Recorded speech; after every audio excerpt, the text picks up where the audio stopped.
je pense que c'est notre rôle. On a un rôle d'être vraiment ouvert vers tout le monde et oui, il faut pas rendre seulement, la culture accessible vers tout le monde et pas seulement ceux qui peuvent se déplacer. Et ça, on fait beaucoup de choses. Alors en ce moment, on peut moins le faire à cause des enjeux de la pandémie, mais on a fait beaucoup de choses. Mes collègues de la direction des relations extérieures ont fait beaucoup de choses, par exemple au sein des EHPAD, au sein des hôpitaux, même au sein des prisons.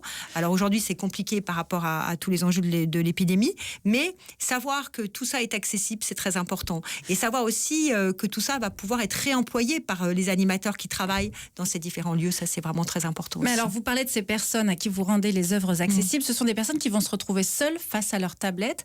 Moi, je me demandais si c'était pas un peu solitaire quand même comme visite. Personnellement, j'aime bien quand je suis face à une œuvre, avoir quelqu'un avec qui je partage tout de suite mon impression.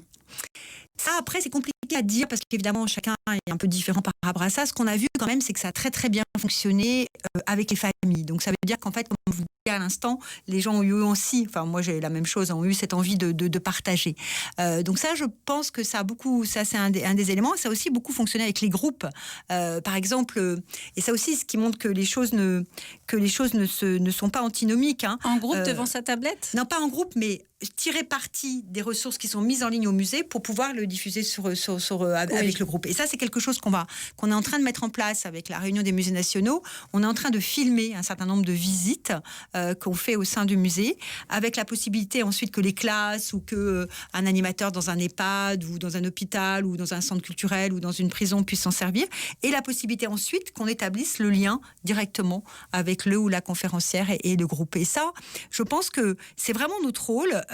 C'est notre rôle d'être une fenêtre ouverte sur le monde, même quand le monde est fermé. Et c'est ce qu'on a fait notamment pendant le confinement et qu'on continue aujourd'hui. Et je trouve que c'est très important. C'est déjà demain sur France Bleu, Églantine Émeillé.